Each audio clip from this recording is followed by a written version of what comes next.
I'll be adding one speaker at a time. Rupam. Oh, he's not yet back. Prashant. Hello, Nayan. Finished lunch? Yes, sir, done. Siddhant.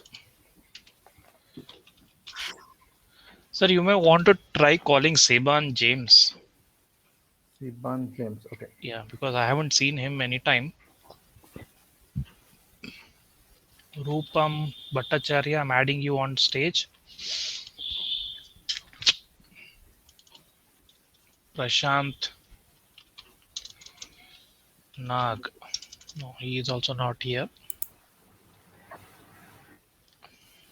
Rupam, do you want to try sharing your screen? Is it visible? Yes. Can you go to the full screen mode? Control L.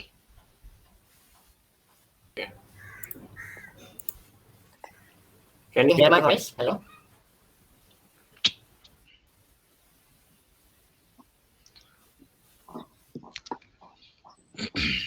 Are you trying full screen mode in Adobe? Yes. Go to the next slide.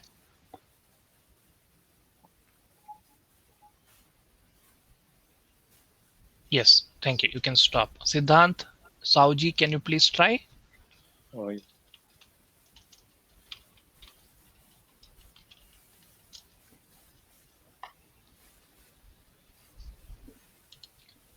Okay. You have only shared your window. So if you go to full screen, we might not be able to. Yeah. Go to the next slide. Okay. Perfect. Thank you. You can stop sharing the screen.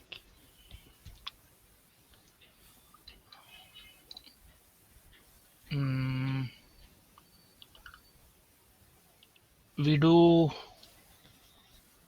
have only two speakers so far. Prashant is not there. Seban, sir, can you try calling Seban James? Yeah, I'm just calling him.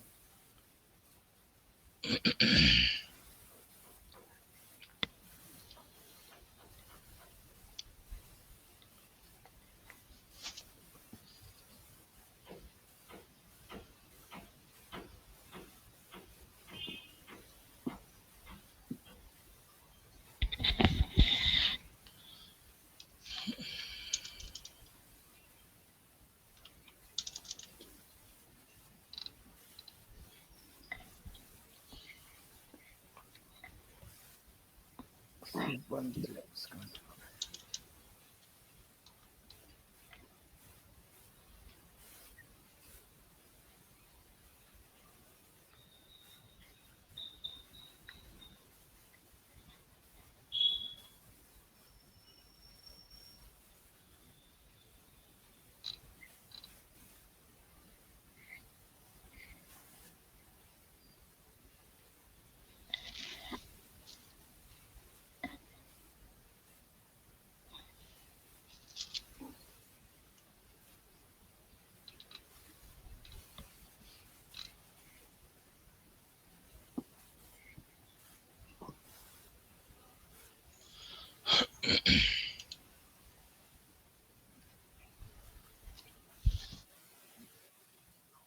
Hello, is it Seban James? Yeah, so you have a presentation today at 3 o'clock. So you'll be joining, right?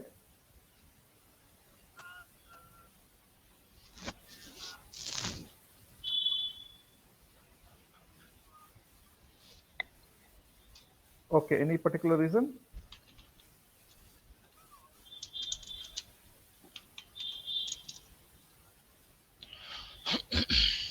Okay, okay then.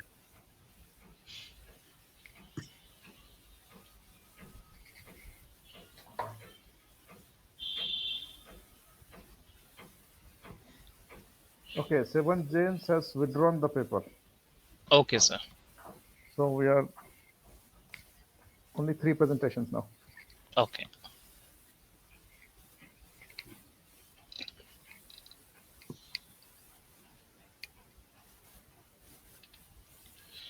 But Prashant, that person is also not on now. That other, he was on the table, but now I don't see him. Maybe he'll just join.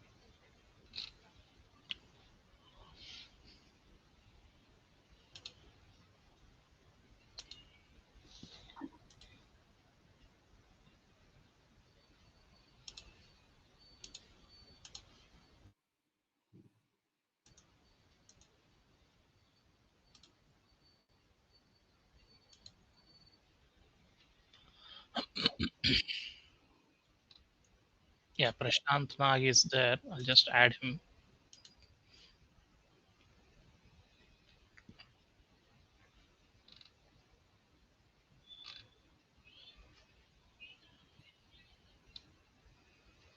Okay, Prashant, you may turn off your webcam, but when we ask you to turn it on for photo, you can turn it on. Otherwise, when your session comes, you can turn it on.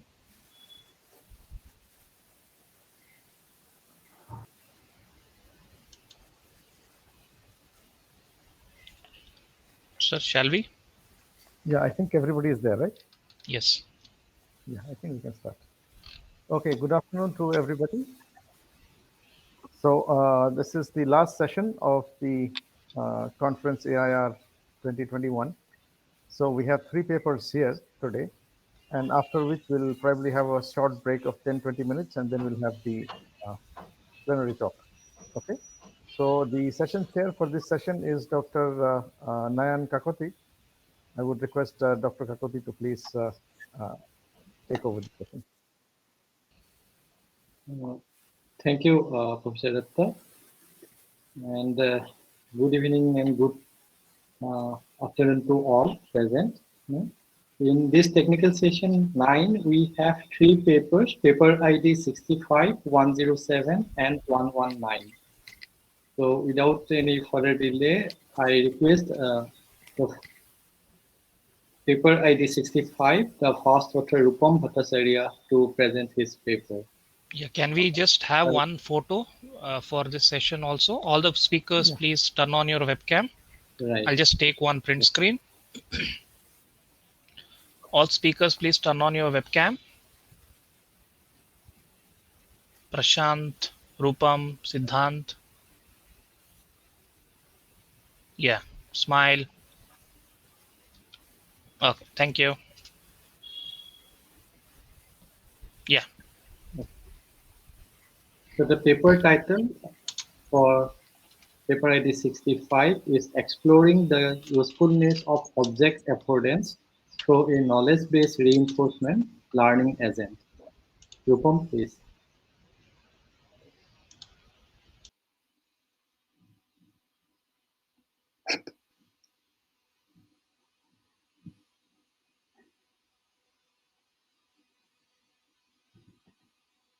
Rupam, just before starting, I would like to mention that no, we'll be having 14 minutes for your presentation and 3 to 4 minutes for question answer of each presentation.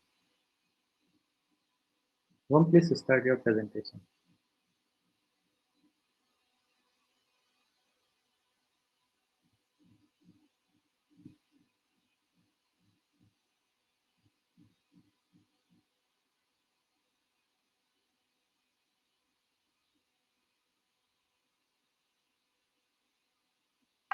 Hear you. Can you please unmute? Rupam, you're not audible. Please unmute. You hear my voice? Yes, now we can. Please start. Okay. So, can you hear my voice?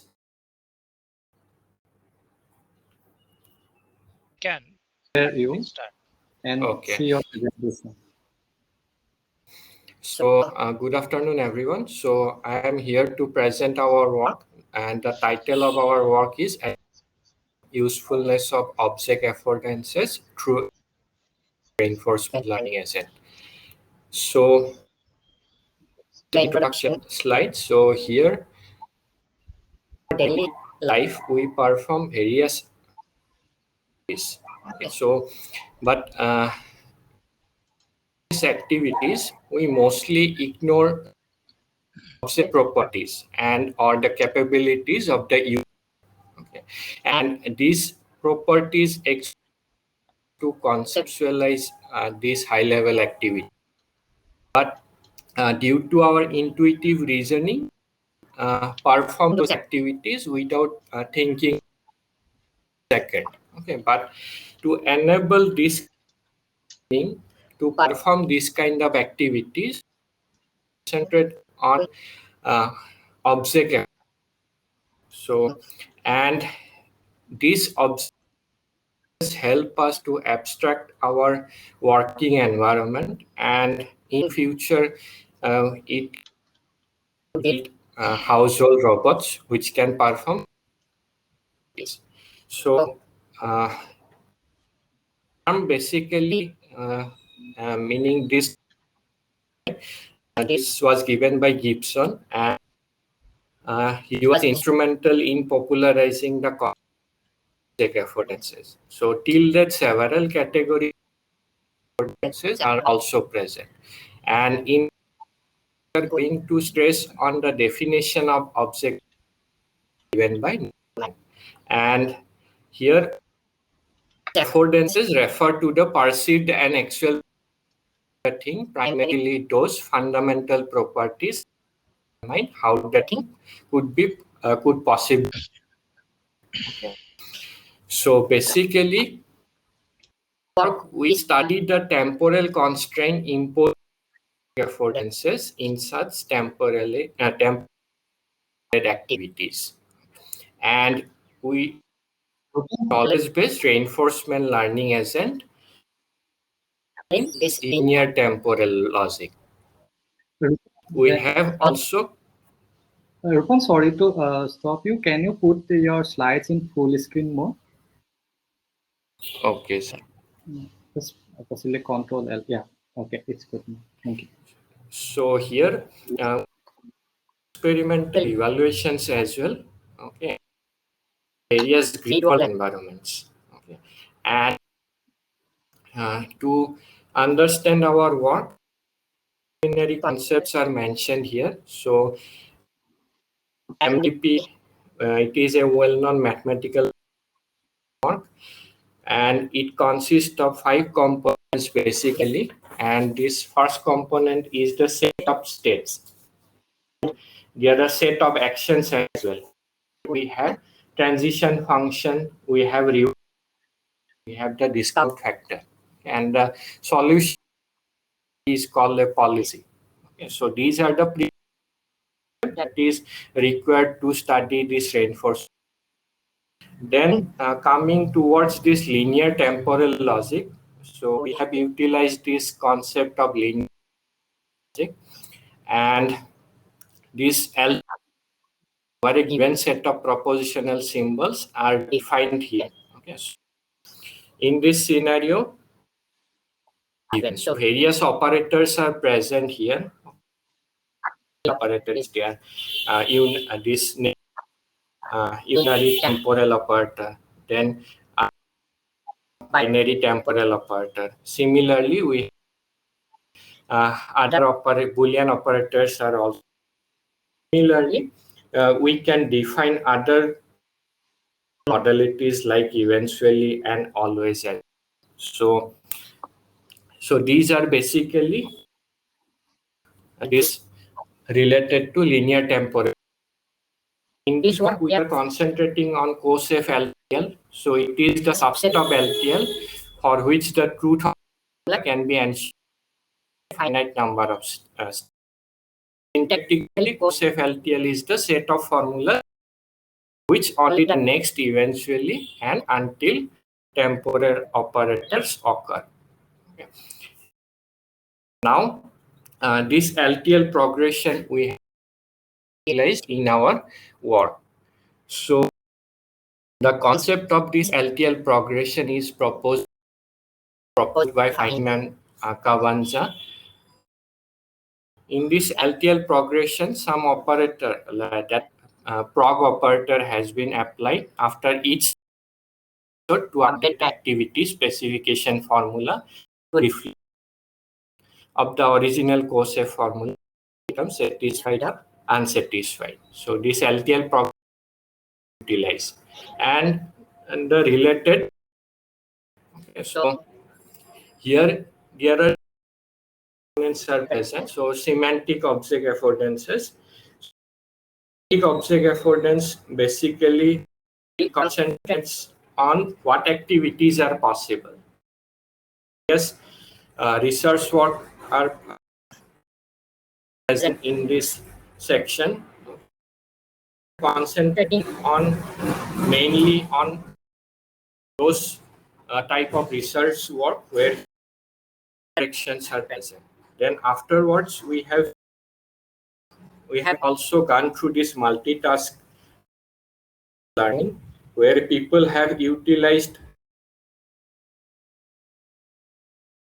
specifications also for teaching RLSM to perform various other tasks.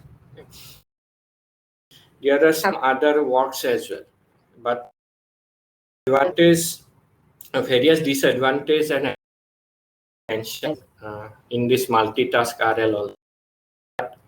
People but the number concentrating on object affordance is relatively less. Similarly, we have this driven reinforcement learning.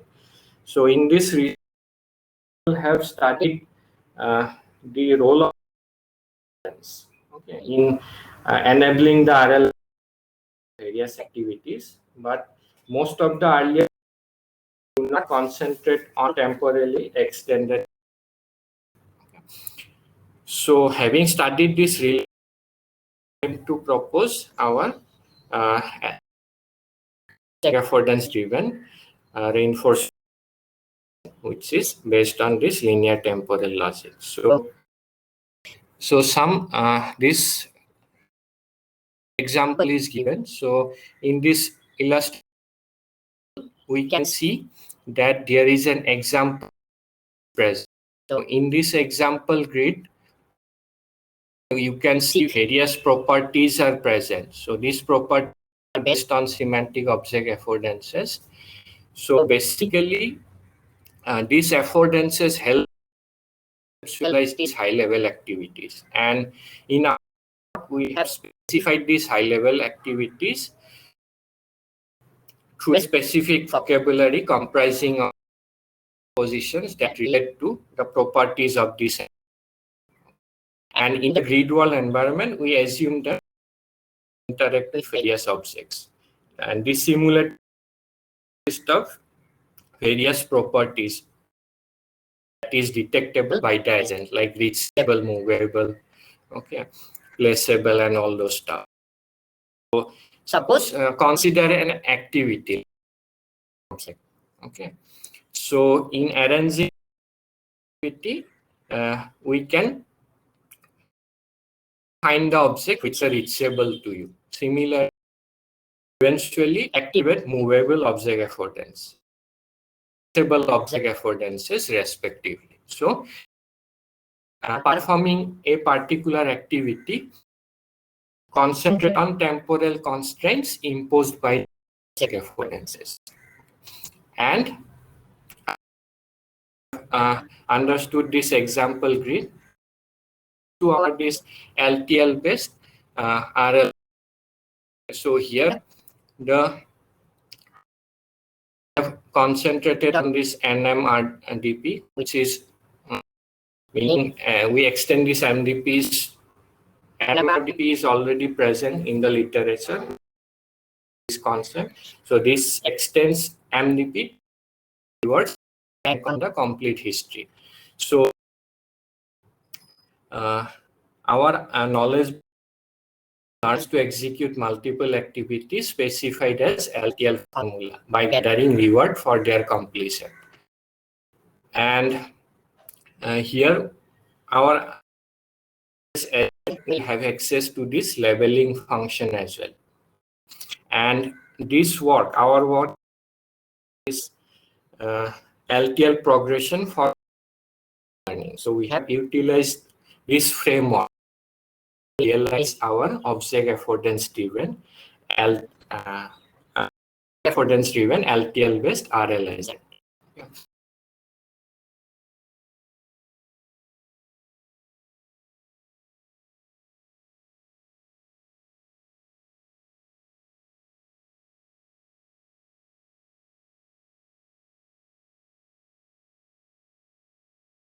Tom? Nayan, are you able to hear him? No, No, his link is cut. Rupam?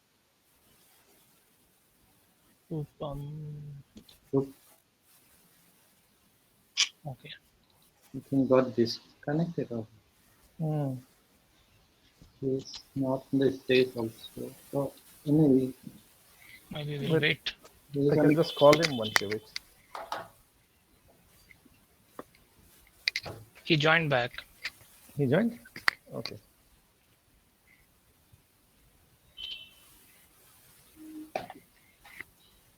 Rupam, please unmute and share your screen.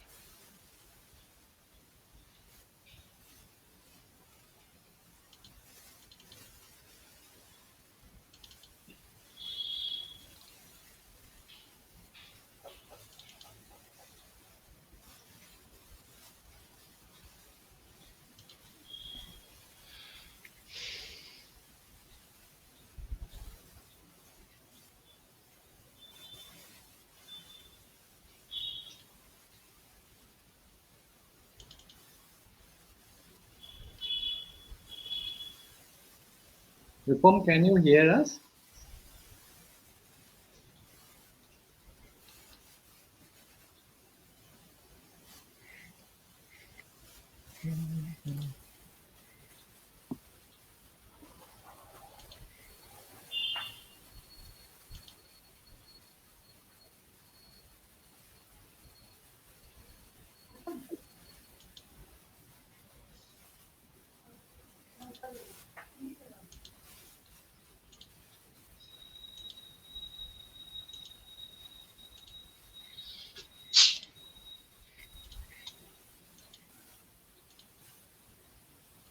So again, he got disconnected.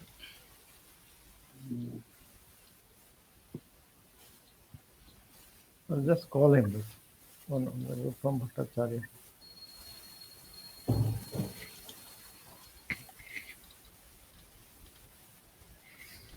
Zero 161.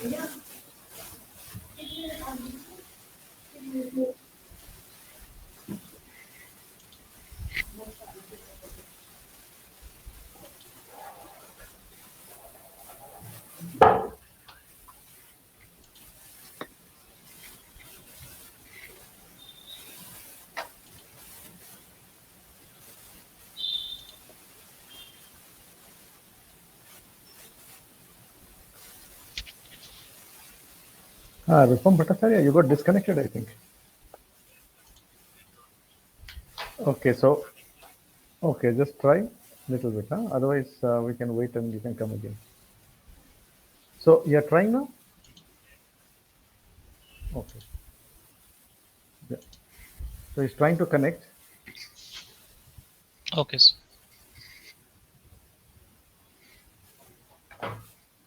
I think they should incorporate the numbers also, yeah, in this conference management system. Which one, sir? Phone numbers. Phone numbers. Yes, Like Alexa will say, call this person, call that person.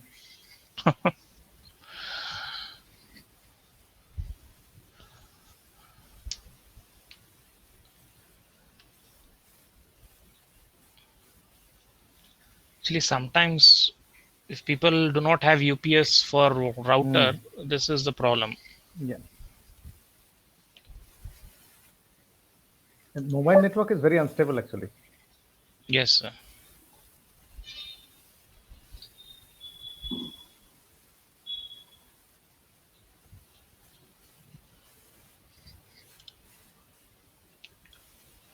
So did Professor Mangal send? No, he has not sent. I'll send him a reminder. Okay, because I'm tabulating all in one Excel file. Okay. Oh, you're putting in one Excel file. I've just done except his. Yours anyway, you have it. So if you Because can send that, we are taking the best of two sessions, huh? yeah. I've just pasted all the tables in one Excel file, Hmm. and then we'll have to go through the reviewer comments also of only the good ones.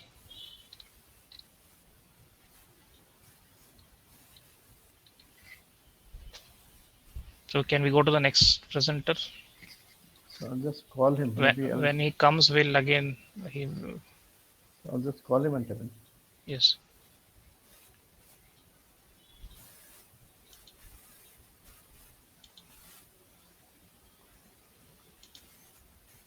What happened?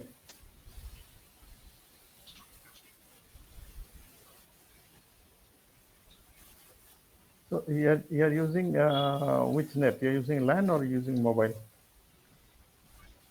Mobile. Okay. So what we'll do, we'll move to the next paper, then we'll come back to you again. Okay. Okay. Okay.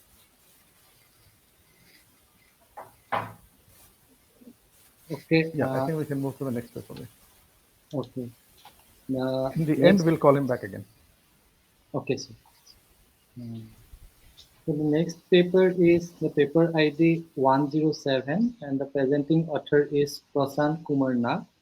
The paper title is Contextual Bidirectional Attention Flow with Embeddings from Language Models, a generative approach to emotion detection. So may I request Prasant to kindly present his paper?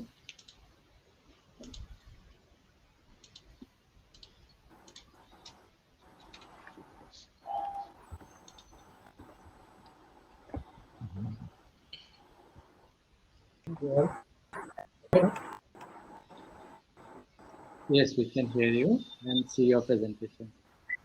Good afternoon, everyone. My name is Kumar Nath from Maulana Azad Institute of Technology, Nepal. My paper title is Contextual Functional Attention and Embeddings from Language Model Emotion. The important problem is to emotion from we are living in a era of social networking. Everyone is texting everywhere, texting everywhere. In trying to find emotions from space, find how the emotions is. So for emotion detection, we have two models. One is the model and second emotional. Previous with the discrete emotion model that six category and emotional model has eight. This I have come to from the test. These are the literature for my work. My work I first concentrate on the modeling and the detection. Second one is through directional attention. I have combined several uh, detecting emotion is a serious because the text how those is written when using the so they don't write a word in a everything. So we have to direction attention to. So action there are two methods. One is supervised learning, one is unsupervised learning. In supervised learning method, there are set of annotated data is already we have. But in the case of emotion detection, we don't text writing their own data code that is labeled, so we can extract the emotion from the text.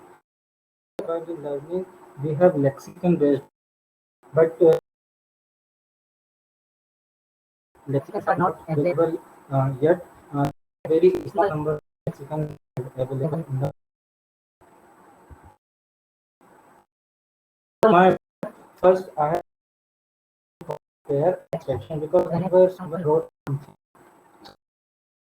cause cause statement which reflects that emotion of a particular.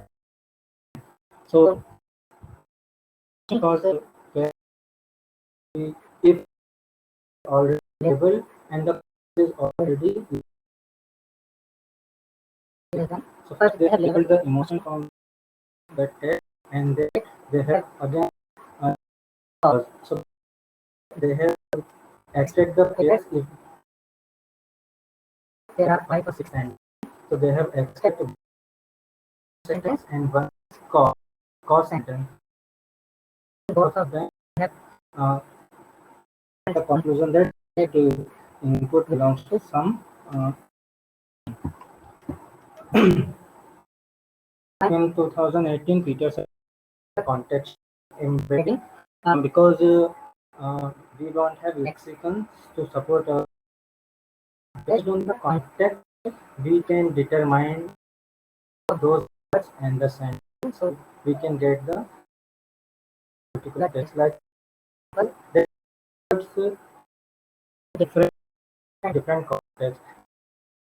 It is playing has a different meaning from the Mozart. So play word is a different meaning according to the context. So the context I have focused on my objective formula to extract the possible emotion cause state and the based on the amount of emotion behind the text.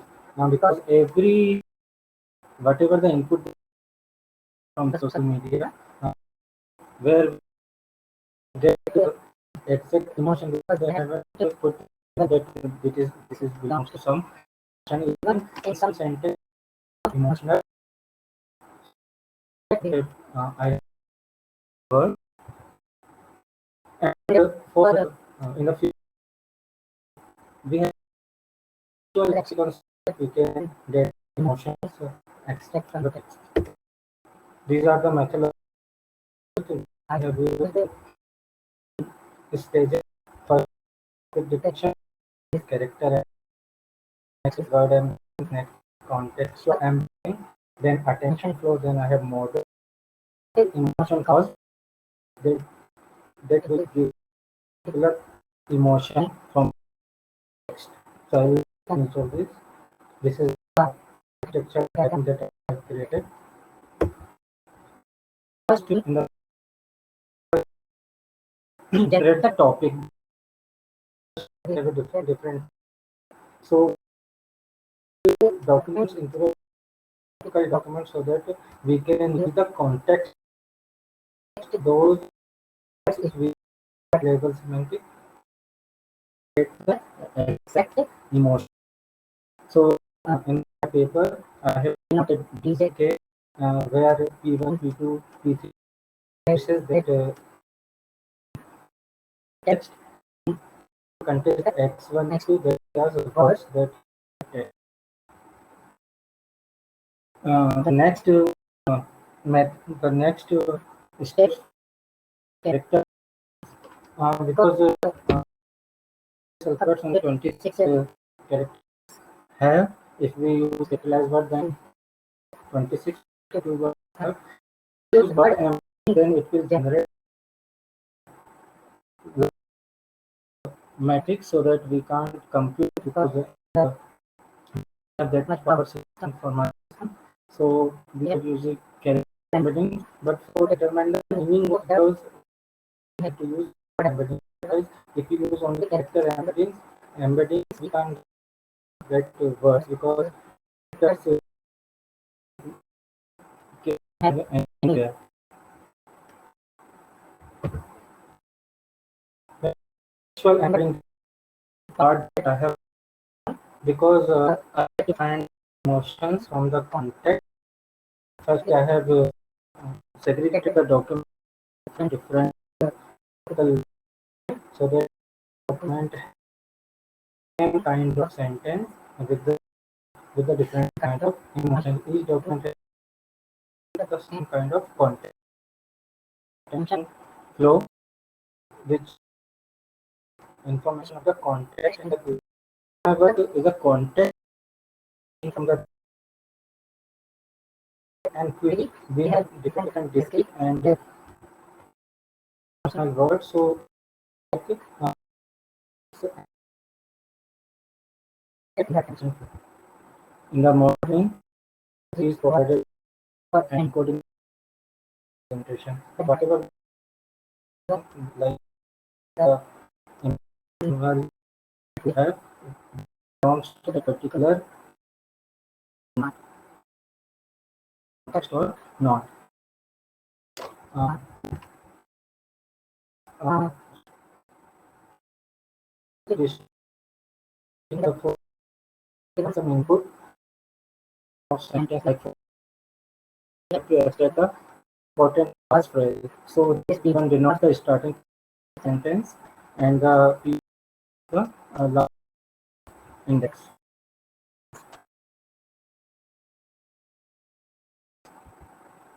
Then in the last, we can get the emotions by the context. That is the context, the representation. So we can get the that by the use of we can get that belongs to that different emotion. So the result I propose it's performed 25% in terms of precision, in terms of requirement and score on the ISO data set. With data set. So in the both F1 score 4.5% and F1 score for joy and happiness work according to previous high precision the ISO achieved.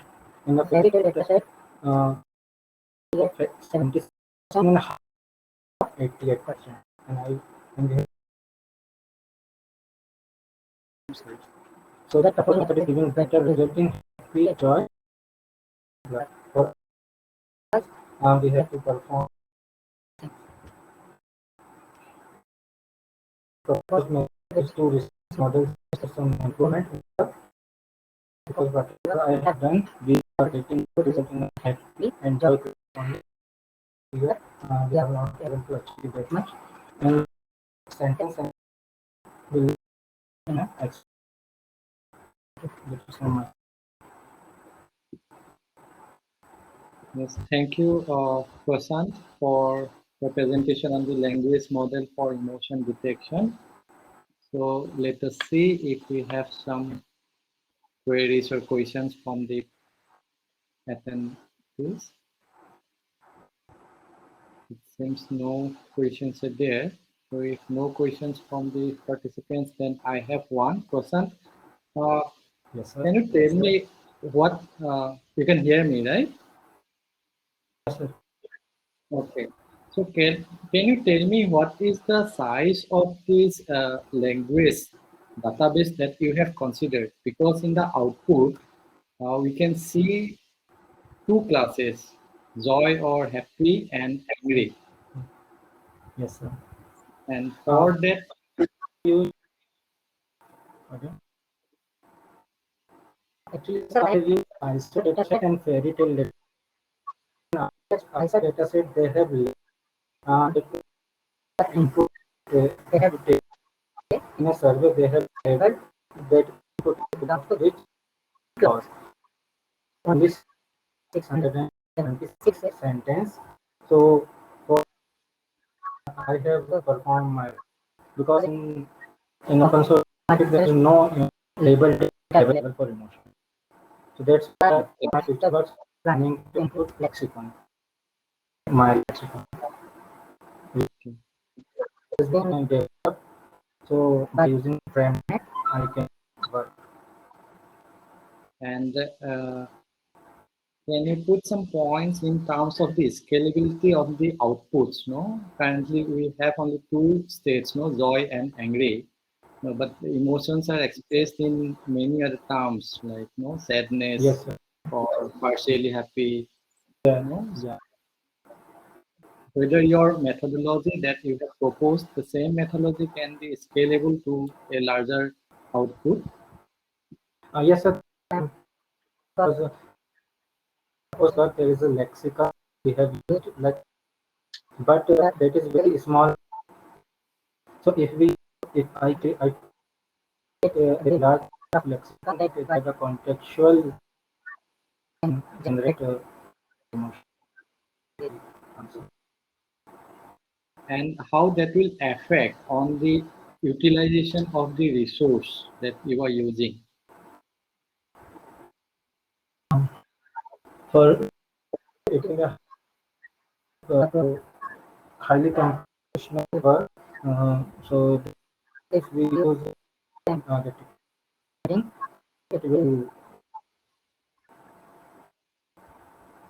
Hmm. Okay, thank you, Prasant, once again for your presentation. Thank you. We can go to the next. So the next presentation is the paper ID 119 by Siddharth Sauji. The paper title is Learning-Based Approach for Estimation of Axis of Rotation for Markerless Visual Surveying to Tumbling Objects. Siddhant, please So, start your thank you, sir. presentation. Is my screen visible? Yes, we can hear Oh, you. yes, yes. Oh, thank you, sir. So, good evening, everyone. I'm Siddhant Savji, and I'm here to present our paper titled Learning-Based Approach for Estimation of Axis of Rotation for Markerless Visual Surveying to Tumbling Objects. So, this is a paper by me, Dhruv Krishna, Vipul Sanap, Dr. Rajendra Nagar, and Dr. Suril Visha from IIT Jodhpur. So, with the increase in satellite launches that have been happening. So, capturing the debris and also on orbit servicing of these orbiting satellites has become more essential, more important now. So, in space, the object exhibits a tumbling motion around the major inertial axis. So, we have proposed in our work a featureless approach for a robotic system to visually servo control in case of such uncooperative tumbling objects. This work is in contrast to previously studied approaches which required 3D CAD models of the object in consideration or required a reconstruction of the object. We have proposed a novel solution that forgoes the need for even for special markers. So, as a part of the literature survey, for the first part, for the visual servo control, uh, we found that Nagamatsu et al. Had used a simple dynamical model to describe the motion of the tumbling object in the form of a superposition of two rotations of a torque-free axis symmetric object and employed a 12th order extended Kalman filter to estimate the position of the object. And this work then this was improved using monocular images were used to estimate the motion kinematics and the structure of the object by Broida et al. And using the stereo image to measure the noisy perturbations of 3D feature points to estimate motion was demonstrated by Young et al.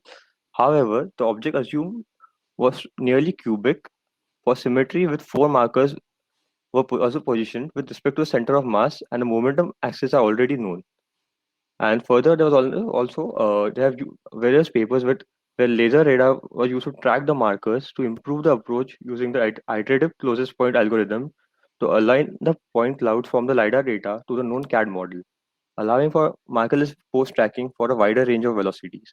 So most of the papers that we found, the previous work, either involved using markers or a simplified version of the object, or used a 3D CAD model and the 3D reconstruction of the model to detect to estimate the rotation of the object.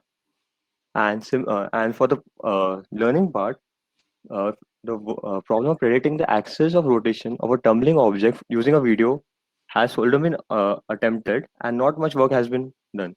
But there exists similar learning-based approaches for detecting the frequencies of repetitive events which were motivation for this. So, for example, Vibedi proposed a learning-based approach to estimate the frequency of exercises like push-ups and steps per second using a video. Wu used a phase-based technique to estimate the heart rate from the video. That is also a task of counting repetitions. Similarly, Levi and Wolf use a supervised learning approach to count the flaps per second of a flying bird. Ruina used curl and divergence techniques to estimate the type of repetitive events. Cargovanas proposed an algorithm to localize a repetitive event, and so on. So, as observed, this approach solves similar problems like find a frequency of repetitive events, but do not solve the problem of estimating the axis of rotation.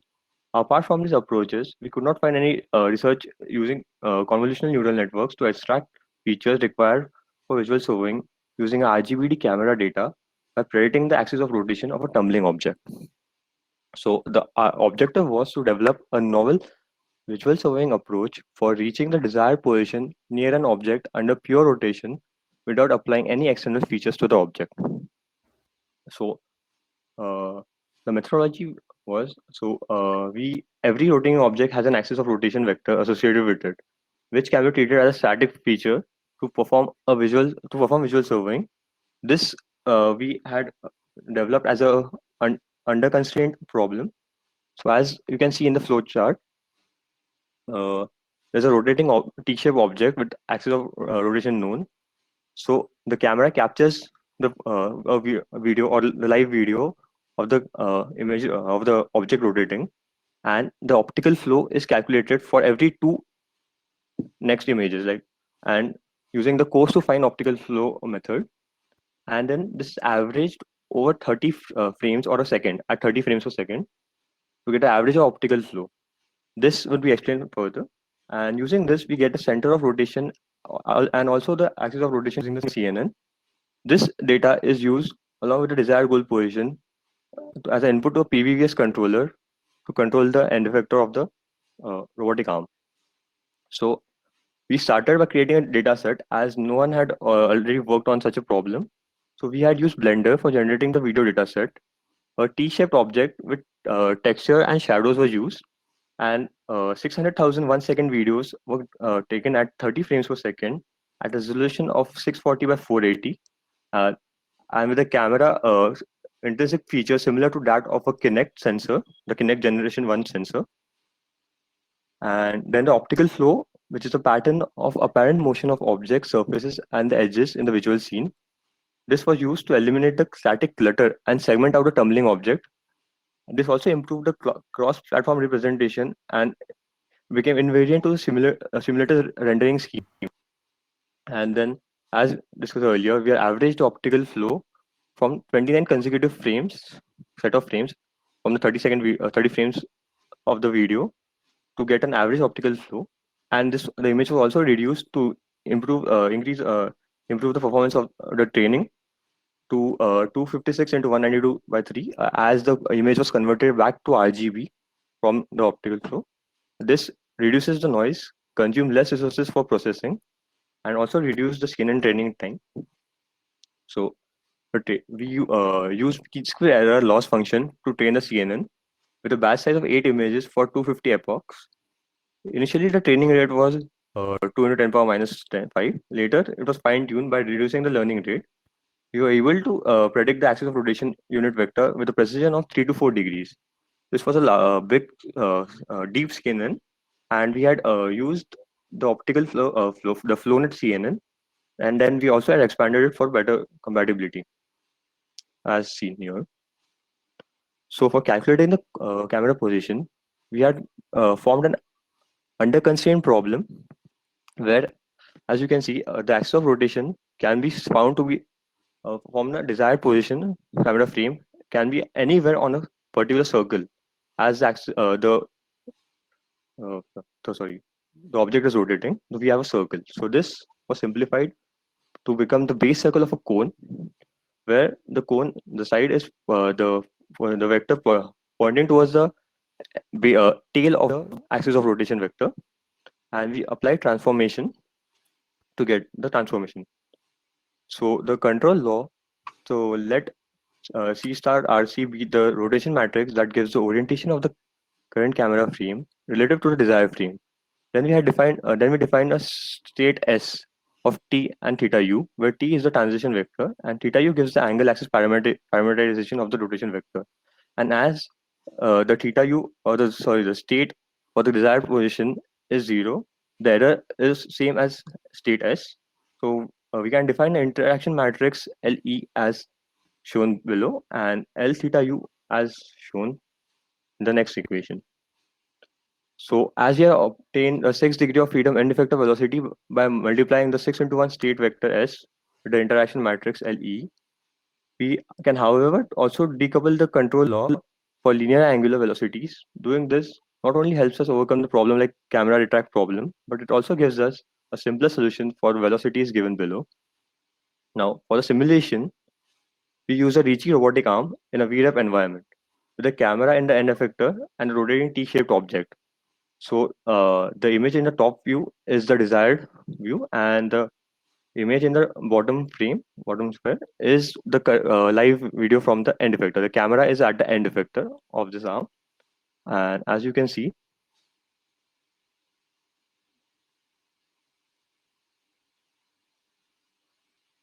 goes to the goal position, which can be any position on the base circle of a cone, as this is an under constraint problem. So the axis of rotation would appear to be same, but it won't be at the desired position. It can be anywhere on the base circle of the cone.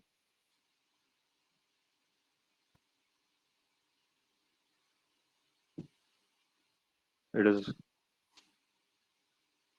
so moving on to the results. The parametric plot, which is the x, y, and z coordinates of the end effector with time, can be seen to be a straight line, which is to be expected from a PVVS controller. Similarly, we see that the error decreases exponentially for different values of k, which is the scaling factor used in the error, and the rate of convergence increases as the value of k increases. Uh, so, in conclusion, the convolutional neural network was correctly able to predict the axis of rotation for tumbling objects using the optical flow. We also saw the axis of rotation can be used to construct an under-constrained problem for position-based visual surveying. An exponential decrease in error was seen, characteristic to visual surveying. Thank you.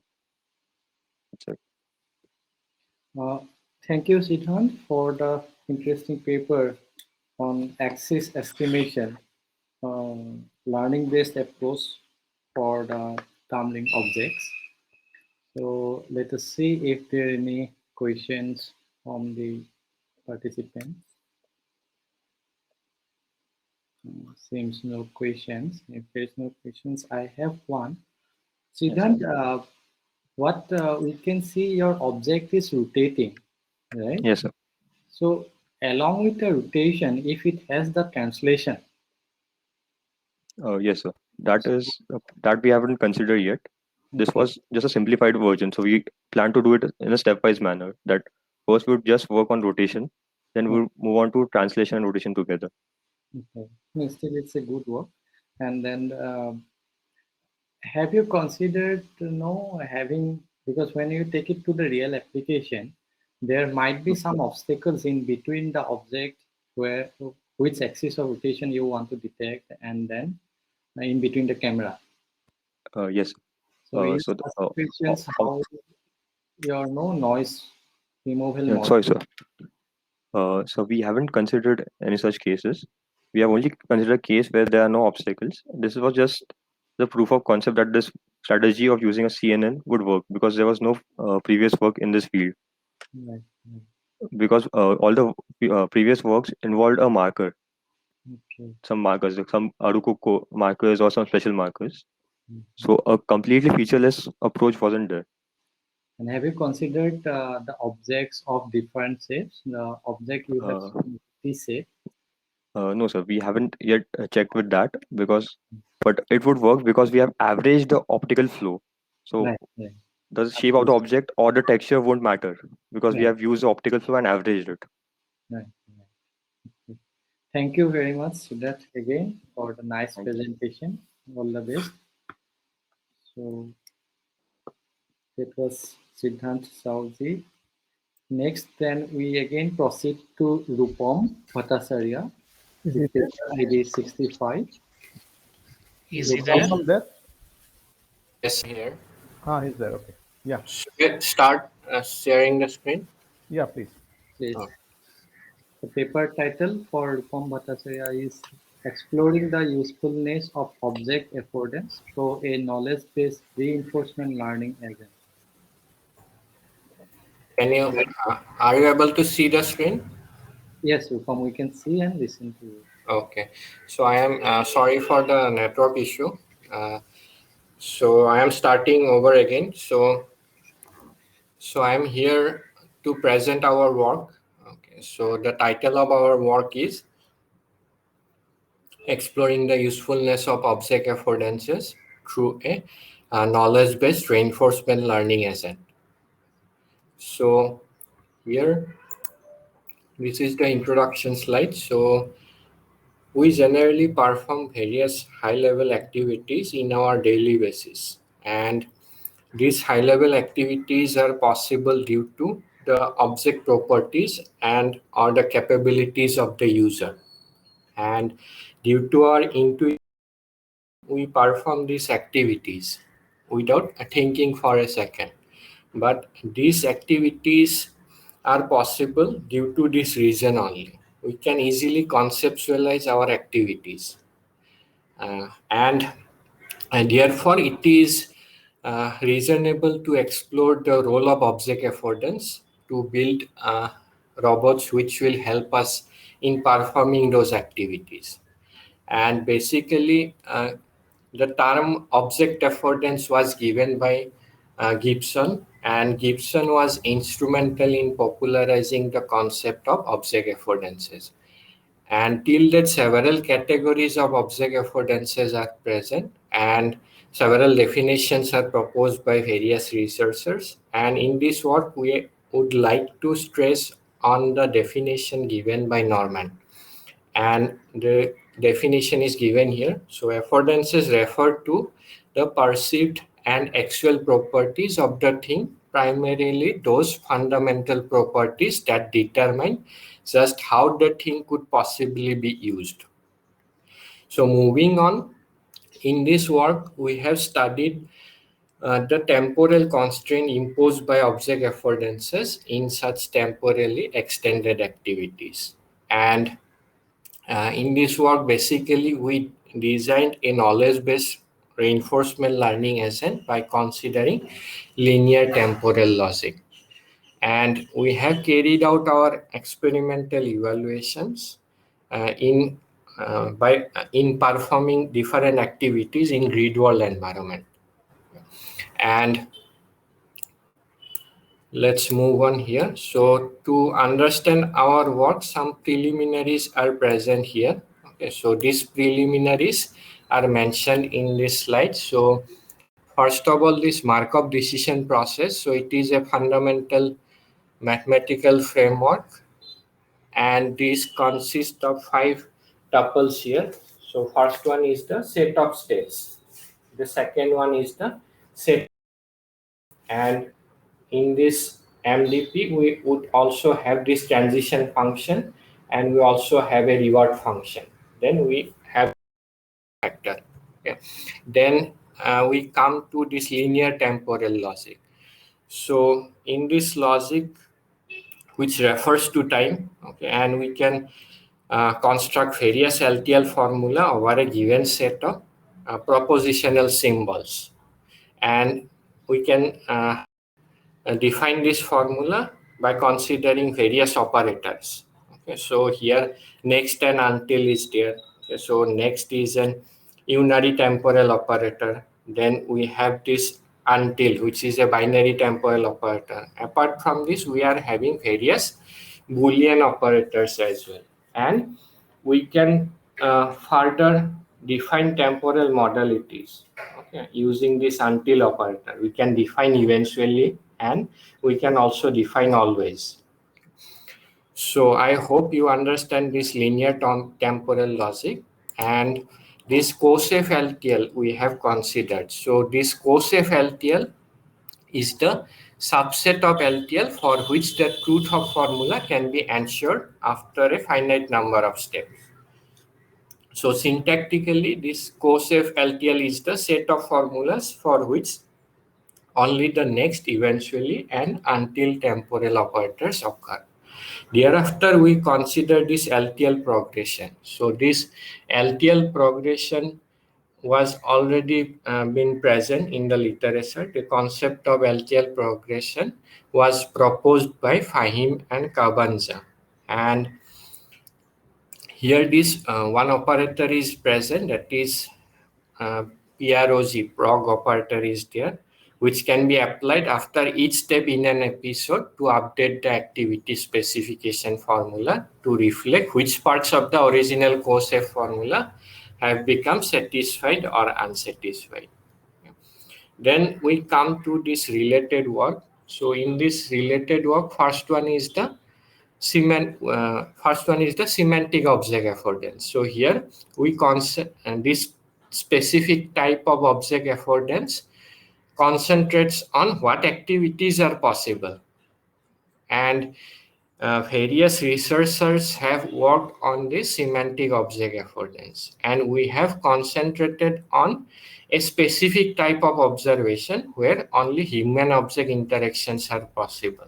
Yeah, so thus this RL agent in our scenario concentrates on human object interaction. Then we come to this multitask reinforcement learning, and there are various researchers who have worked on this multitask reinforcement learning. First one is the LTL progression for off-policy learning. Okay, so this is the work proposed by Aikarte et al. And several other researchers have also worked in proposing this geometrical LTL, okay, and various other things. Okay. And third one is the object affordance driven reinforcement learning. So people have tried to utilize object affordance in conceptualizing the working environment of the reinforcement learning agent. So various researchers have concentrated on activities just like touch, tap, and grasp. Okay, so these kind of activities are relatively easier as compared to the activities that has been considered in our work. So having considered all this related work, we try to build a knowledge-based reinforcement learning agent. So this is an illustrative example that is given here. So first of all, to define a high-level activity, we use high-level domain-specific vocabulary comprising a set of propositions, so that relate to properties of the environment. And these properties are based on semantic object affordance.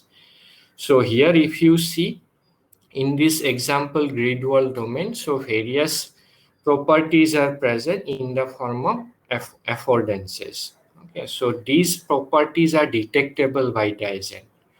Suppose consider a simple activity. Suppose you have you are in your room, in your flat, and you are suppose performing an activity called arranging object. So in performing this activity, you eventually find objects which are reachable to you.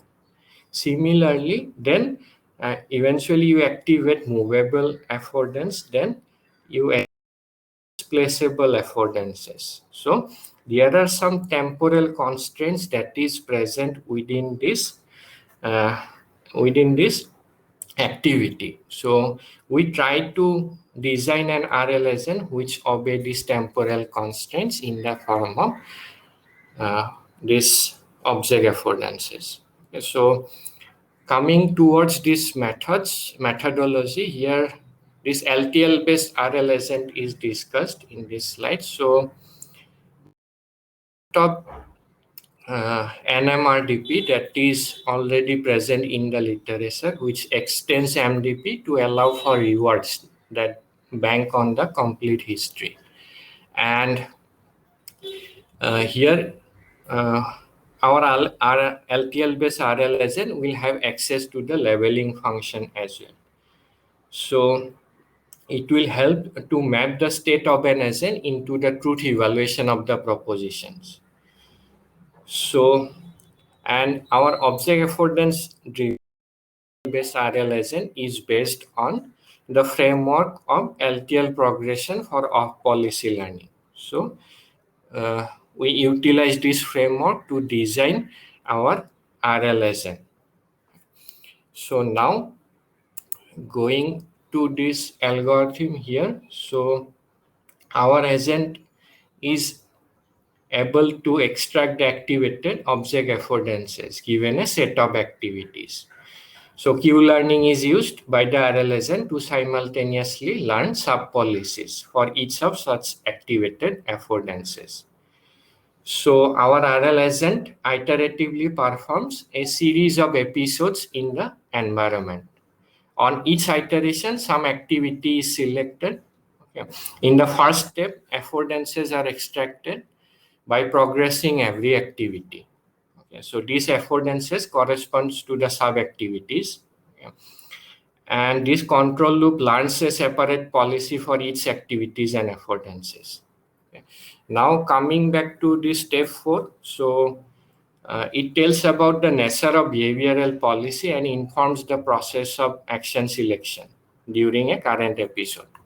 Then after this step 5 is there, which demonstrates the Q value function updates. Okay. So it will help the readers to understand the progression when an agent moves to other states. Okay. So this is the algorithm. So in step 6, after step 4 and 5 are executed multiple times based on the condition in step 3, the RL agent start with some new activity and start from step 1. Okay. So our RL agent is able to learn various sub-policies. Okay. So in this experimental setup, we basically consider 7 household activities, and these activities are basically we consider the Cornell activity data set in order to select the 7 high-level indoor activity. So this simulated domain consists of various properties. Okay. And we have shown in this earlier grid wall domain the properties that we have concentrated. And the activity set has been translated directly to LTL. And if you see, we can consider one activity like picking object. Okay, so this activity is achieved by activating the following sequence of object affordances. Okay, so reachable and movable is there. So this translation of this activity to LTL is done over here. Okay, so we have used the LTL to define our activity. Okay. So here we have utilized a simple activity and we have obeyed the temporal constraints that is ensured by this object affordances. And in this experimental evaluation, we have tested our LTL based RL agent. Okay, so here we have considered actually 4 maps here. Okay, 4 random maps similar to first figure we have considered. Then we have considered these deep queue networks with LTL specification.